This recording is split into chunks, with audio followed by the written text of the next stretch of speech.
Hello, everyone, and welcome to today's virtual information session with Smoothstack.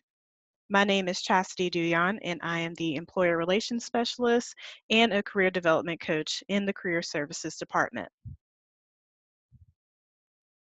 For the purpose of today's presentation, you may participate by using the chat feature to ask questions. We do ask that you address questions to everyone. That way we are able to keep track of which questions have been answered already. I will now introduce today's speaker, Mr. Robert Gentile, who is a senior recruiter at Smoothstack. Robert? Thank you very much, Chastity. I'm very happy to be here and chatting with students and alumni.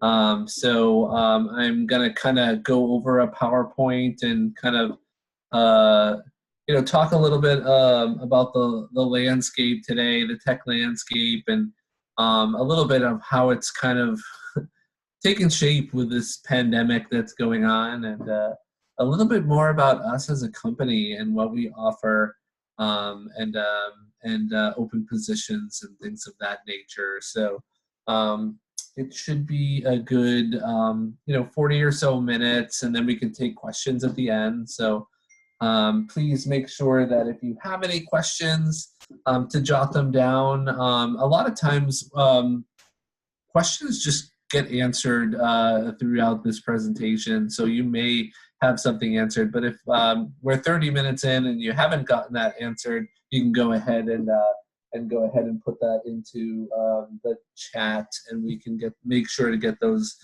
questions answered for everybody. So again, yes, my name is Robert Gentile. You can call me Bob. I'm going to give you all contact information, ways to connect with me on LinkedIn, ways to email me a resume if you're interested.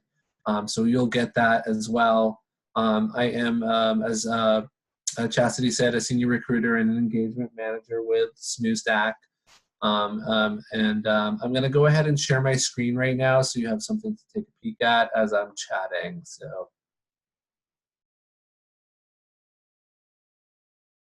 perfect. So hopefully everyone can see my screen at this point. But here is the agenda. I just spoke about, and we'll talk about, but a little bit more about me and my path, and how that's kind of taken me into the tech side of things. I come from a staffing background, and I've recruited for like all sorts of different industries and verticals, and I always felt super frustrated when I was recruiting in the staffing background for the tech industry. My frustrations lied, it was usually recruiting for more senior or mid-level, technical people, and I tended to have, it was one of the verticals that I wasn't as thrilled to recruit for as others. And I'll tell you why. So a lot of it comes down with like the hiring system kind of being a little bit broken when it comes to the tech field. So what would happen is usually I would, we'd work for a company that was looking for tech talent, maybe senior software developers with a specific niche skill set. And we would have a kickoff call, and we would kind of talk about the minimum requirements of the job, like so the must-haves. And then there's the nice to haves, and then there's like, this would be amazing to have, but not, this would be the home run candidate. But it was really kind of like right off the bat, every time I'd start recruiting for a mid-level or a senior level role, and we get off the kickoff call to go off into the trenches and start looking for candidates, we felt very much like it was like looking for the needle in a haystack with all of the requirements that they were wanting to have. They wanted their candidates to have coming in. It was what we call the purple squirrel. And the purple squirrel, just basically, you don't see purple squirrels. So we were like, okay, great. We have our hands tied. But it's not uncommon in other industries for people to have high demands on candidates, especially when they're outsourcing their recruiting process. We were totally okay with that, but it just seemed like, other industries and other verticals, I would present candidates that had a majority of what they were looking for, they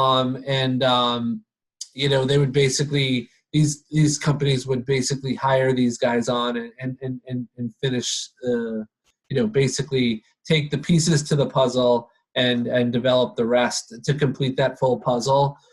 Whereas in the tech side, it was a little bit harder. I felt like all of the candidates that were presented that met a majority, a good percentage, that percentage that I would present to other industries would get picked apart for whatever reason, whether it was not enough experience, maybe the degrees don't match, or they don't have the right tech skills, or they haven't worked with that tech stack, or they just didn't have the years of experience that they were looking for. So that was super frustrating, seeing that they wouldn't kind of see any potential, and work with that potential. They just kind of would, they were kind of really tough on that. So that frustrated me a lot. So when I got approached by Smoothstack, I was super excited to kind of join their team.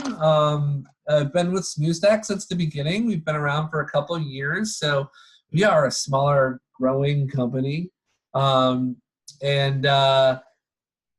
So I decided that I would check them out. The Smoothstack model hires based upon aptitude, and doesn't worry about what you don't know or you don't have. We train and develop and get you the skills that you need before you start the job. So so that's kind of a little bit more about us, and we're going to get into that. But people kind of joining a new industry in a new field, it's tough to jump into a new career regardless of where you are in your career trajectory, or regardless of if you've been working for 5 years in the field or not. When you start with a new company, it's tough to walk into that company and feel confident in your job. Obviously, there are so many variables that you don't know, and you aren't going to be able to know. But one of the things that we do is we hire you for a job, and then we kind of get you the exact skills and the exact technology that you're going to need before you start in the role. So that's going to allow you to kind of feel a lot more confident when you step into that job. We're taking that away from you. Now, it's still going to be some variables that we cannot control, but you're going to have a good indicator of what it is you're going to see on the day-to-day basis in your new job, due to the fact that we're going to train and develop you and get you those skills. So, and that's kind of a little bit what we do. I've had a ton of conversations with STEM directors, other recruiters, and industry professors and educators. And one thing is very clear, there are tons of roadblocks when it comes to kind of breaking into the industry. We talked a little bit a minute ago about the roadblocks that I was facing looking for senior and mid-level tech people, but this is entry level. And breaking into this industry, and there are a lot of roadblocks that come along altogether. So, one of the ones that I hear the most, I talk to candidates on a daily basis that are trying to break into the field since I started with Smoothstack, and they're applying for jobs. They're getting calls from recruiters. Maybe they're taking, they're getting screened by a recruiter. Maybe they're taking coding tests if you're lucky, or you're but ultimately, these candidates are being called back and ultimately being told, hey, look, we kind of went with a candidate who had, a little bit more experience than you. Or, we wanted somebody, sorry, we were looking for someone who has, a little bit more, industry experience. So, that's very frustrating to kind of, it's frustrating to hear as you're trying to break into the field. And my question today is kind of like, why is that? Why are companies kind of turning people down that are educated and ready to jump into the profession, um, and asking for experience. Well, a lot has to do with this slide right here. So within the tech industry, obviously it is evolving and it's moving very fast, this field. The tech field has never moved so fast before. It is a great industry to be a part of. Obviously, tech field and healthcare are two industries that are going to constantly be transforming itself and constantly going to be changing. And it's going to constantly be growing. So it's a great field. There's more jobs than there are people. Why are they asking for minimum requirements to have so much on the line when it comes to minimum requirements? 75% of the job skills in highest demand by tech employers were brand new this year. So that we're in an era of constant change, and it really is the skills that matter when it comes to software engineering and cyber and data. It's in the tech world altogether. It's not the years of experience, but yet companies are asking for 1.5 to 2 years of experience for entry-level positions, making it super difficult to break into the field. Obviously, again, frustration, I'm hearing it all the time, right? Like constantly hearing candidates frustrated with this. But, why are companies asking for that amount of experience? And that's the question that, you can ponder on. And I think we can sit here and talk about answers to that question, until next Tuesday. But, one of the main reasons I'm thinking is due to this slide right here. As I said before, it's the job skills in highest demand are changing, and I've heard every 6 months things are changing. So in an industry that's moving faster than ever, companies are trying to keep up. And they don't want to fall behind. If they want to stay relevant, they need to kind of keep up with a lot of these changes. And a lot of times they're kind of moving from whatever waterfall method to agile method. They're moving, if they're not in the cloud, they're trying to get into the cloud space. And oftentimes they're spending their time keeping, their senior software developers, their mid-level, tech people trained and up to date with all of the changes that are happening as well. So with all that being said, there's a lot going on, and they just don't and can't afford to hire like junior or entry level, people that are going to come in and start the job at a turtle's pace. They're looking for, someone who's kind of had their feet wet in industry waters. They basically want someone with experience, ultimately, someone who's been tested, someone who's been proven. So, again, so that's kind of frustrating. And, STEM graduates are kind of struggling to kind of break into the field a little bit. It's not as easy. And the low unemployment numbers can be very deceiving as well. And right now they're probably lower than this, but we're talking about in this slide, underemployment. Like, so 40% of grads can fall into that trap of underemployment, and it's nothing to be ashamed of. It just happens, right? Like, so it's happened to me before. I think what happens generally is when you start your job search, you have a really you have this target, this dream job in your mind, and you start looking and reaching and applying, and you're starting to kind of tailor cover letters and fill out applications and kind of go through interviewing processes. And then, maybe you're not having the success, and a month goes by or 2 months go by, and you're desperate to kind of jump into the field. And, what happens is people end up settling for a job, maybe in a good scenario, it's like a quote unquote, developer job, or a job that maybe 20% of the job is actually practicing your craft and doing what you really want to do. but the other 80% is very administrative, or a little bit more just IT, help desk kind of related. But at least you're in your field, right? So you're happy, and you get to work on your. You feel like you're being challenged for 20% of the job, and maybe that's giving you some sort of development in the field. But if we break that down, like 20% of the job, and like is not giving you the keys to the car and letting you drive, like developmentally wise, right? Like, so the idea to go from like a 4-year degree and come out and not be challenged in your first 2 to 3 years in the field is crazy to me. So it's better than not being challenged at all. At least these are people that are falling into at least 20% of the job. They're doing something, and then we have others that are, maybe they aren't able to get that, and they're settling just to be in the field doing help desk or doing something else.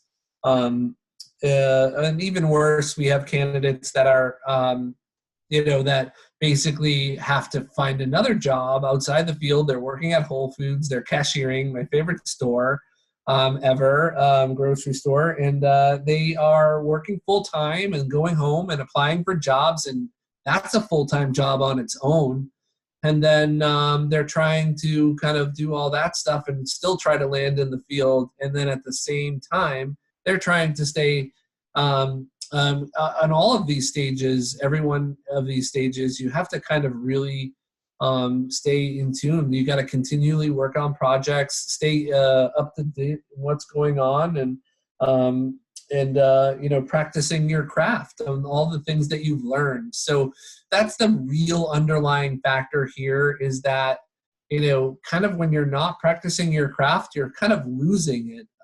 So when you're working outside the field, the full-time job, and applying for jobs and trying to still work on projects and still working, keep a portfolio going, so you look and have the relevant skills, and you keep those sharp. It's really tough. So next thing you know, it's 3 months, it's 6 months, and then it's a year, and you're kind of looking at it like, okay, at this point now I almost have to kind of get upskilled again on what it is that I need to do. So it can happen kind of quick, but that's what's kind of happening. We feel we're losing a lot of people to this gap, ultimately, of people kind of being underemployed and not being challenged, and then a year and a half goes by, and then they have to find some other way to kind of upskill themselves, so they feel like they can they can meet the demands of some of the jobs that they're applying for. That's where we kind of come in as a company.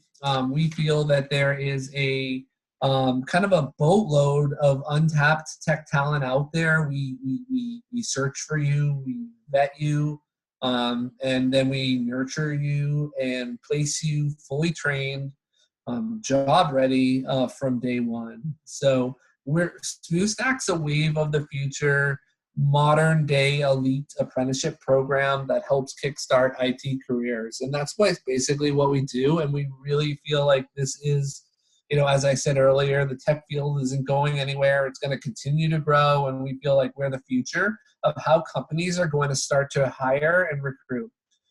So some of the big companies out there are hiring in apprenticeships. So Google, Amazon, Microsoft, AWS, P&G, they are all companies that kind of hire tech talent. They post jobs, they hire, and then they basically put everyone through a specific training on the job training for that job. So that's basically, and then they start into the role of the job that they were hired for after going through that longer period of training. So these are companies that obviously are top companies in the world, so they actually have the means and to develop their entry-level folks. They can cover all of the bases, where a lot of companies don't have that ability to do that. So we kind of work with those companies that really want to focus on the development of their greener tech people, their junior level, those are breaking into the field, to kind of get them ready, to kind of step into the job, to get you the job skills that you're gonna need to know once you start working in the job. So all of that is it's kind of like where we come in as a company. We'll talk a little bit more about the companies that we work with, that we place people into jobs with. So we are currently hiring right now. These are some of the jobs that we've been recruiting for nonstop. The cybersecurity analyst is fairly new, apprenticeship. But cyber, every single day, you're going to go on somewhere, read a newspaper or an article or the news, and you're going to see some sort of cyber kind of threat out there. It's very big right now, and it's definitely a growing part. We do focus more on the defensive side of protecting. But it's a big area that we're focusing in on going forward in 2021. Salesforce and Microsoft Dynamics. I'm going to show you some of the tech stacks of these particular jobs that we look at, and then entry-level developer. Right now, we do have a job that's available that is posted on your listing for at Columbia Southern University. You'd be able to find that job. It's a junior Java developer role. This one's a little bit different. It may be a little bit more focused to those that are alumni, but basically the requirements of this job, the junior Java developer role, it's just looking for people that have some sort of tech experience, maybe 2 years or 3 years out in the field. It could be help desk. It could be, I don't know, Geek Squad. It could be, a technician. It could be any computer experience, and also a degree of any sort in any field. It doesn't necessarily have to be a computer science degree or a STEM degree. It could be anything at all. Those are the requirements for the junior Java developer role, but most of the time our requirements are pretty, we don't look for any experience at all in the field. You don't have to have that. We just look, like I said, we basically look for those that have the right aptitude, that are able to meet our aptitude. And that's generally what we look for. So, but we do have that junior Java developer role open, and we're hiring for. So if you are interested in that, you can always go ahead and apply. And I'll show you how to do that at the end. So all those that we hire that meet our qualifications, that show that they're able to meet our aptitude for one of these, we put through an upskilling process. Basically, it's a paid apprenticeship that is approximately 12 to 14 weeks in length. So we like to refer to this apprenticeship as your last mile of education. It is before you actually step into that role that we hired you for. So whether it be the analyst or the developer role, it's basically your last mile of education. And as I mentioned, this is a good opportunity. This is an opportunity for once, where if you want to get yourself developed and upskilled, where you're actually going to be compensated during that time. So we actually pay you to learn and develop and dive in the deep end of the industry and the job that you were hired for. So it's kind of nice to kind of think that way, because all other ways of getting upskilled, you're actually going out and paying money to do that. So this opens the funnel up to us to be able to bring in more talent. We feel like if not a lot of people can go through a period of time and not get compensated. So the fact that we're able to pay you during that upskilling portion of that apprentice, where you are actually an apprentice, which means like ultimately you're learning the job before you actually step foot in the job. And so you're actually able to get compensated for that. So We are hiring everyone remote right now, so which is really kind of great. A statistic out there right now, I think it's 67% of employers are viewing remote workers positively since the pandemic. So the pandemic, as if anything, has come out of it that was somewhat good. It went from like 30% to 67%. So that's a great statistic that Monster had put out, and is worth mentioning. So right now, all of our people going through our apprenticeship, and once they're done with that apprenticeship and they step into their job that we hired them for, are all starting remote. So that is good news. But we are based out of Fairfax, Virginia, the company. And if you're not familiar where that is, it's Northern Virginia, and it's pretty close to the DC area. So, but we definitely want people that are going to be open to some sort of relocation at some point. Even though everyone would be working remote, we want to make sure that if at some point that company that you're working for may want you to come in on site, that would be something that you'd be willing to do. Um, so we're getting you three things during the apprenticeship. We want to get your feet wet in industry waters. We want to get, what is the kind of like, you're going to get an idea of what it's going to be like when you step into that job, because we want you to become familiar with that. So what's it like? What's the pacing like? What's the collaboration like? What's it like to work in an agile environment? What is it like to kind of do 2-week sprints with your agile team to complete a user story? It's a simulated environment where you're actually working on projects with our trainers, who are all kind of out in the field and bringing relevant information back to you. So it's designed to be very fast paced, very high quality, and very collaborative as well. And then the other thing that we're going to get you is the exact tech stack that you're going to need to know, that you're going to see in your job every day. So before you get there, so we're going to go over this stuff with you, whether it's C#, .NET, ASP, or the full stack Java, like I mentioned earlier, or it's going to be something else. Like, we're going to get you exposed to the tech stack that you're going to need to know. Now, as I go through the tech stack here, I don't want you to feel like nobody has to know any of this stuff coming in.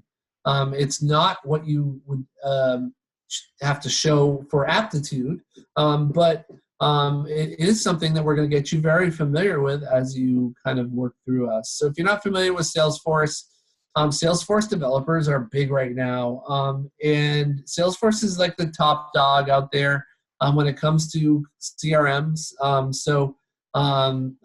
It's a big opportunity to work within that, and then we have the full stack Java. Again, this is one of the ones that we do frequently, and we've got a lot of success with this one as well. All of them come with a class.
Hello, everyone. We do apologize for the interruption.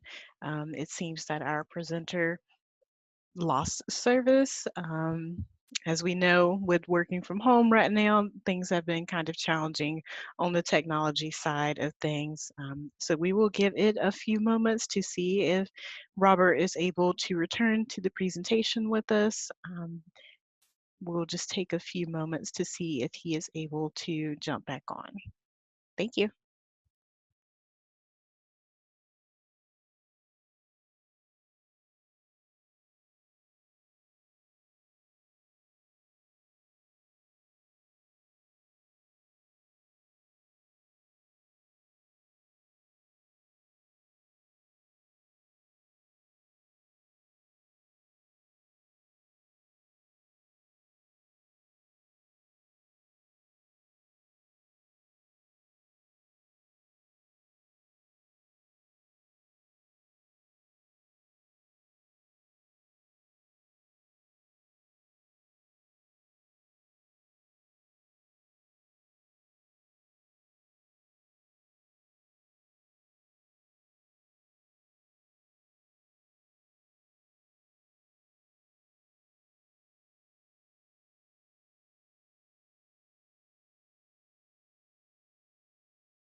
I am so sorry. I somehow got lost. My Wi-Fi went out. Are you still there?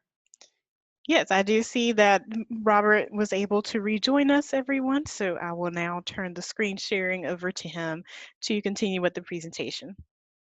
Thank you so much. Sorry about that, everybody.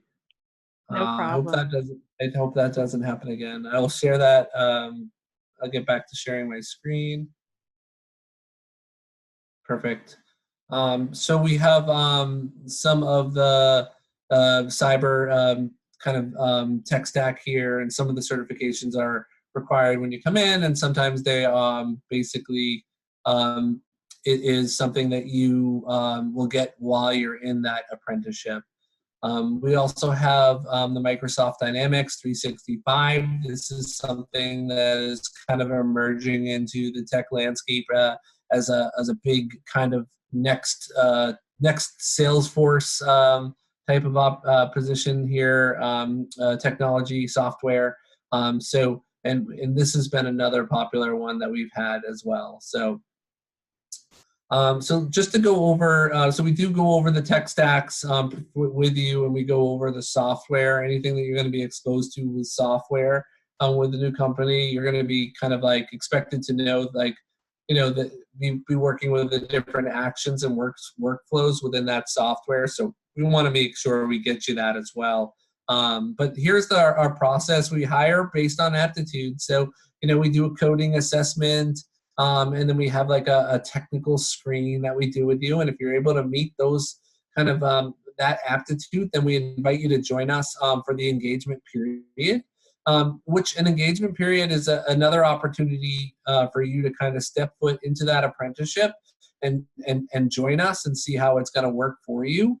And if it is something that you kind of like enjoy and you feel like it's a good fit, you feel like the company culture is it's a good the company culture works for you, that the apprenticeship is something that is challenging enough for you, you like the trainers, and you feel like it's a good fit, then that is a period of time we want you to kind of evaluate us, make sure that we're the right fit for you, because technically we don't really want anyone to be in our apprenticeship that doesn't feel like it's the right fit for them. So we want to give everyone that 2-week period where you can kind of try it out on your own. And if at the end of that 2 weeks you decide that it's not for you, you can certainly fire us at that point in time, or just let us go and basically leave the opportunity no harm, no foul. You get 2 kind of free weeks of that apprenticeship and the upskilling that comes along with that and the training. And you can kind of take that for wherever you want. But if you decide that it is the right fit for you, then you would step into the paid training phase and of that apprenticeship where you'd start getting compensated. I mentioned how much that we pay you during that training. I didn't mention what it is. So generally, it's an hourly rate of pay that we pay you to develop your skill set. Your job is to learn, basically, to learn the job that you're about to step into. And generally, we with remote, we've had to base it off of the state that you're living in. So whatever state that you're living in, whatever the wage laws are of that state times 40 is kind of like what you'll be compensated for during the paid training. Once you're done with that, you'll kind of slowly but surely, kind of week 8 or 9 or 10, you'll start kind of getting an idea with some of our partners and of companies and interacting with them. And then you'll be kind of placed on company site and working in that job, and you're guaranteed employment for 2 years. So here are some partnering companies that we work with, and we work with a lot of different companies. These aren't all of them, they're just some of them, but different companies we work with in various sectors: healthcare, energy, finance, gaming, and a lot of federal partners as well. A lot of these companies are in and around the DC, Virginia area, but not all of them. And they're kind of waiting for our new hires to go through that apprenticeship and start on site with them, or start. Actually, everyone's starting remote with them, but they're kind of waiting for everyone to kind of start with them. So. We are so basically these companies will come to us. They commit to before we start recruiting for an apprenticeship, the companies will commit to hiring out of the apprenticeship. So we're guaranteed to kind of have a place for you to go in the job that you are hired for.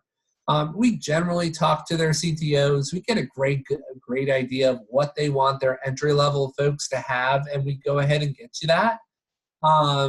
That's kind of like a big part of this, right? So this is how we tailor our curriculum in that apprenticeship to get you like the exact skills that you're going to need. It's like, so literally like 3 weeks ago, we had a apprenticeship get hired, the Microsoft Dynamics one. It was like all 14 people in the apprenticeship were hired on the same day and started working for that company on that same day. So it was like a really great day for us in Smoothstack. So everyone started their jobs in the same day. So it was really cool. But basically,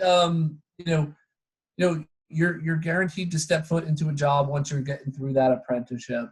So you go from kind of like an apprentice to stepping into that role that you were hired for, and then you step in, kind of working for that company. So and generally, as I said, you're getting paid an hourly rate of pay when you're in that apprenticeship, when that last mile of education where you're learning the job. Once you get done with that and you step foot in the job, you go right to salary.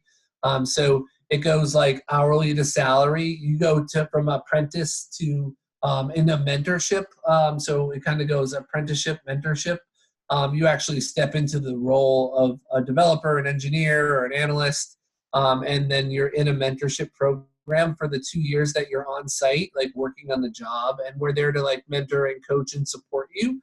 So anytime like you're struggling to get something completed, or you're having trouble with something on your job, it's our job to continually mentor and develop you. It's not just in the apprenticeship period, it's actually while you're in the job. So you actually have support, a support system behind you. And companies are asking you to do something that you've never been exposed to. You're not going to them, you're kind of coming to us, which makes you look good, and also makes us look good as well. So it's a true partnership. But during this time where you're working in the job and in that mentorship period and you're in that salary period, and you're actually a Smoothstack, a full-time and a permanent employee of Smoothstack, and where you're getting your health care, your vision, your short-term, your long-term, your your 401k, your disability is all coming from us. So you're a permanent employee of Smoothstack. So those are some of so you will feel like you're working for two different networks of industry professionals, but you'll kind of feel like it's two different companies. But technically, you're getting you're getting paid by us, and your benefits are coming from us, and your support and your coaching and your mentorship is coming from us as well. But you're just going to feel like you really work for them first and foremost, and then we're like in the background. So one of the other things we do offer relocation assistance. If it ever comes to that, right now we don't need that. Everything's remote. We do have subsidized housing as well, corporate housing, but we do not need that. It's basically housing in the DC area that we offer up, but it's empty because everyone is remote right now. And the other thing is offering expert training from our experienced professionals that are out in the field every day, bringing relevant current information back to the apprenticeship. And also, helping pave you into that first job. I can't speak enough about it. It's going to be so different than an experience that, when you're doing it on your own.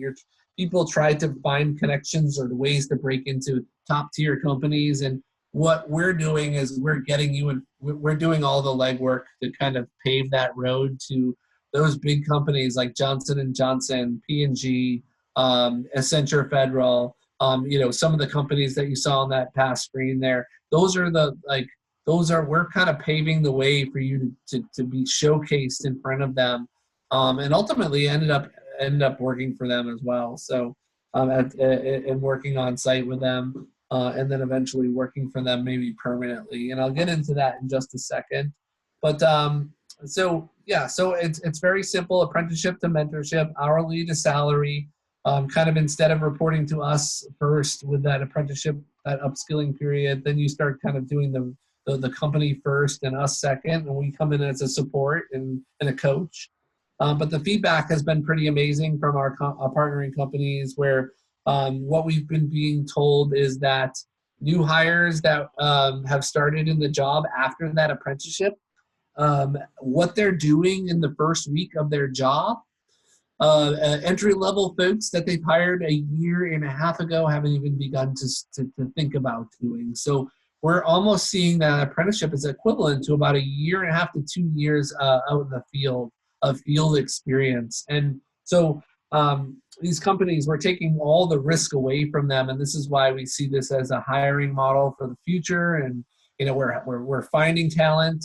We're kind of testing your aptitude, making sure that we're getting top talent, and then we are training you, placing you into the job, and then mentoring you throughout your time in that job. So, and they literally don't have to do anything, and they're seeing you start in that job and do things that people that they've hired a year and a half to 2 years in the entry level role haven't even started to do. So they're reaping the benefits of this. And after you've worked with them on site for 2 years, they get to swoop in and present you with a job to take you away from Smoothstack. So that's the other thing. And so they love that. So they get to see a great sample size of what you can do. But this side is telling you that, like, ultimately this apprenticeship is not easy. We look for people that have passion and grit, and you have to have that, because if you don't love this field, if you're not passionate about learning new stuff, you're in the wrong field, first of all, but because it's constantly changing. But we look for the people that are going to be able to kind of, grind it out and learn this stuff, because that apprenticeship is very intense to get you ready and to be the type of person you're going to be. But I guarantee you one thing: you will be developed, and you'll really be, the focus will be your development in that first, in that apprenticeship and in that job. So for the 2 years, 3 months, there's a ton of development happening. But we've placed over 1,200 graduates between us and our parent company, with 90% long-term success rate. And everyone's kind of worked with us for a minimum of 2 years without a retention program. So it's been really great. So as I mentioned earlier, this slide here, you start your first year in the job, we pay 55K. Your second year in the job, we pay 65K. So those come along with it. So generally from year 1 to 2 is like a 2 or 3, like a 3% increase. If from year 1 to 2, sometimes you'll be lucky and get a 5% increase. So jumping from 55 to 65K, it's like a good healthy increase, like 8%. So not too bad there.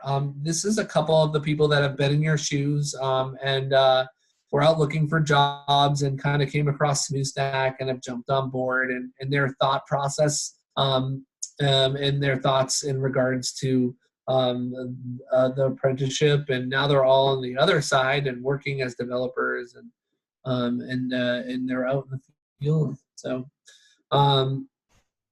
So I want to mention before I kind of take questions, what our business model is, so you have a good idea of that. Ultimately, our business model, people always ask, like, how does this work? Do we pay you? How does this, like, kind of, how do you guys make money as a company? And I think it's a valid question because it definitely kind of gives you a good back setting of, like, what it is, like, what we're all about.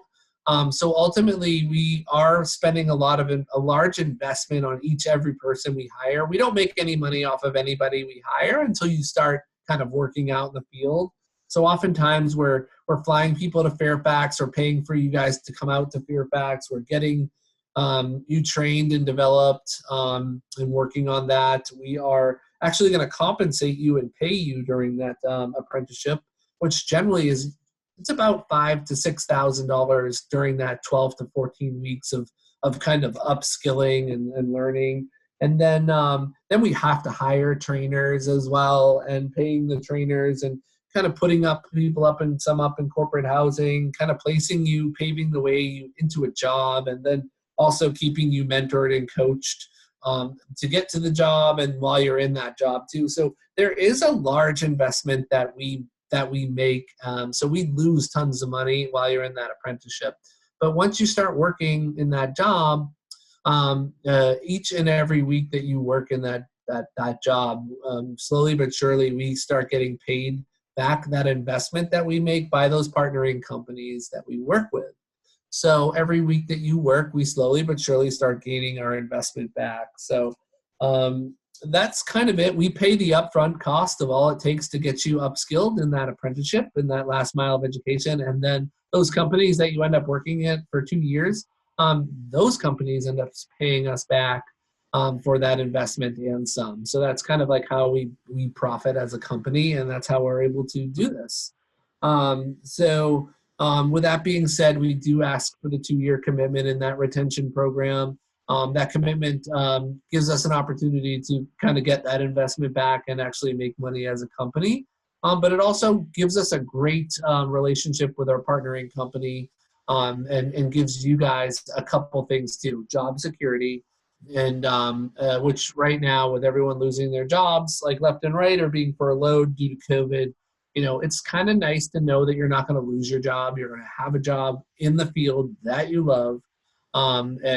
So that's kind of like a nice peace of mind. And then also, one of the biggest turnover rates when it comes to any field is the tech field. An average kind of is about a year, a little over a year, 1.1, which is not a lot of time.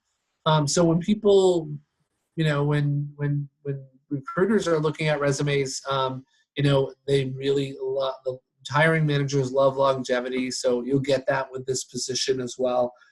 So once you get hired on with us, when you're in that apprenticeship, you change your title to whatever it is that you were hired for, working for Smoothstack. So you're going to have solid kind of like longevity within the role. But after 2 years, the ball's in your court. As I mentioned, that partnering company has seen the 2-year sample size of what you can do. They can come in and swoop in and present you with an offer and take you away from Smoothstack.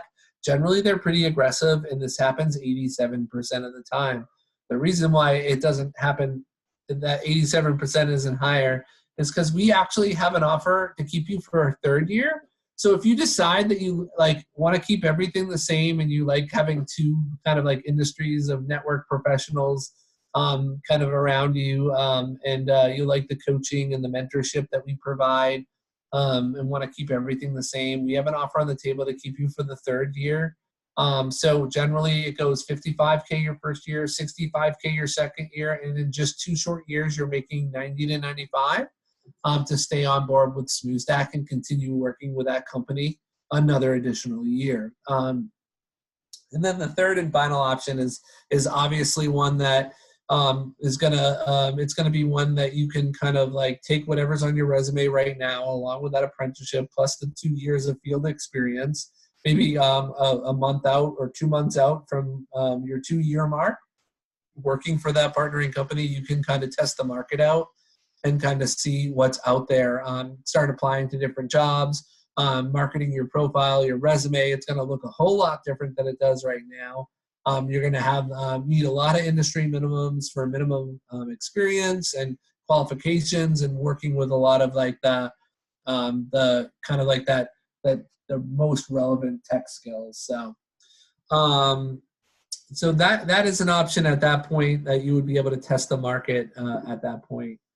So anyone who is interested in any of the opportunities that I've talked about today, you can always apply to our website at smoothstack.com/apply now, or you can send a resume to jobs@smoothstack.com.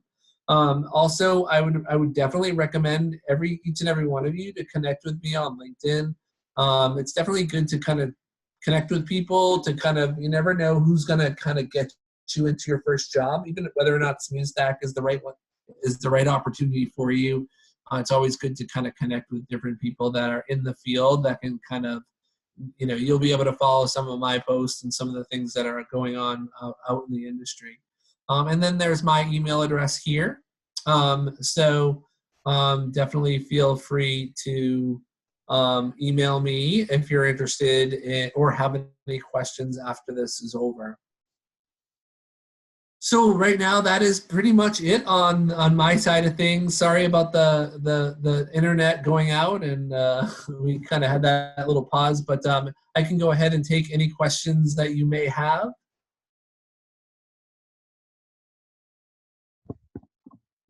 Thank you, Robert, for the presentation today. At this time, we will allow some time for questions. And in the meantime, I did want to ask, because we are a university that has students all over the globe, are there any opportunities for international students in regards to Smoothstack opportunities, or is that something that you all are not open to? So yeah, no, absolutely. Good question. So our requirements they change so frequently. So a lot of our federal partners do require that you are a U.S. citizen, and you'll see U.S. citizen is required on like any posting for that.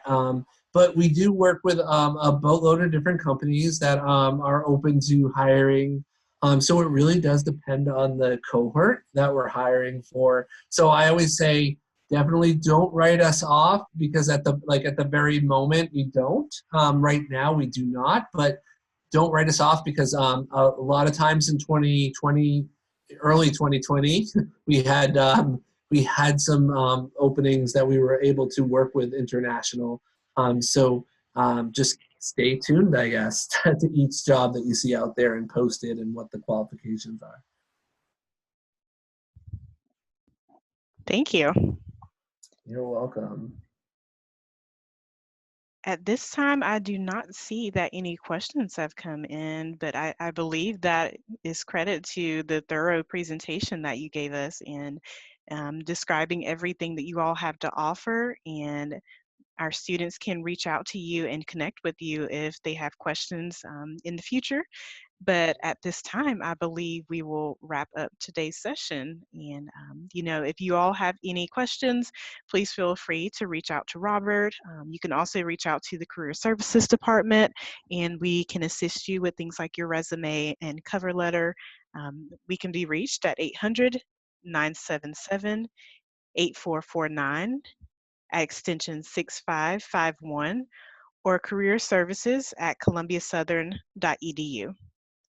Thank you all so much for your time today and have a great day. Thank you.